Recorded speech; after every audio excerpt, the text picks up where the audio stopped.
My name's Steve Pinson. I'm an optometrist, and this is Kristen. She's a patient of mine.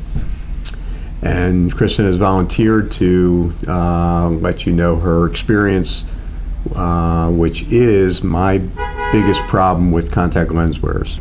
Kristen called one day as an emergency patient and had a nice bright red eye. And I live in a house with dogs and cats, and so I thought maybe I'm like getting allergic to cats, and I wasn't sure if it was an allergy or not. And then all of a sudden one morning I woke up and my eye was just like, you couldn't see any white in my eye at all. It was absolutely horrible. Yeah. What exactly went wrong? So what you did was, contact lenses are designed to be worn for 2 weeks or 4 weeks and then thrown away.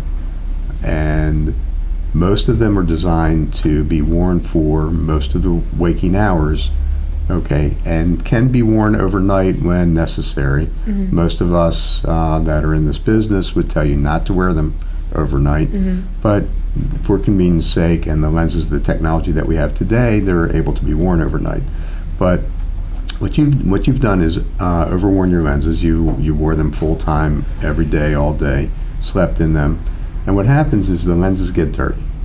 So the lenses now that were oxygen permeable are no longer oxygen permeable, and you have a deprivation of oxygen getting to your eye. The only way your eye breathes is through being exposed to the atmosphere. Right. So that's why we like you to take them out while you're still awake. The other thing that happens is when you wear the lens the way you do, besides it being dirty and getting dirtier each day that you wear it, is you're trapping all the waste product underneath the lens. So all that waste product really doesn't get out because you're not taking the lens out. Right. So that is what caused your infection, okay? And then we had to treat it, and you had a full-blown keratitis because it is so common and it is so easy to prevent. So if people would just use their contact lenses as they're directed to, then we would be fine. Yeah. So. And that's definitely a lesson that I've learned.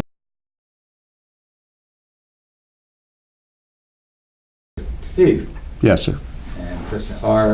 Kristen had mentioned her corneas. Yes. Do you find corneas to be very important in being able to see? Yes, they are the window in your eye. So corneas are the front window to the eye. So it's the part that actually looks like it's colored, but it's actually a clear coating over the colored part of your eye, which is the iris. And if that gets hazy or blurry or anything like that, it's like looking through a dirty window. So corneas are very important. So would you say you would need a cornea or two to be able to function? Well, you would need one in each eye, yes.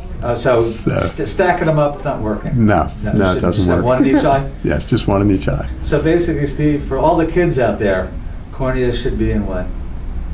Each eye? One in each eye, okay, on the front part. And if you wanted to take one of the kiddies down to see a cornea, where would you come here to? The name of your establishment? Dr. Pinson on Light Street in Federal Hill. Soon to be named Light Street Optometry. Light Street Optometry, correct. My name is Dr. Stephen Pinson, and this is Kristen. We'll keep you anonymous. Good. We're here to tell you what sorry, Steve. That's a truck right by us. Right. There you go.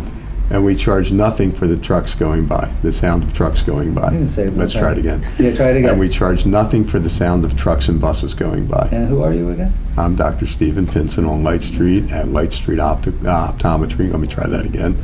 I'm Stephen Pinson at Light Street Optometry in Federal Hill on Light Street. There we go.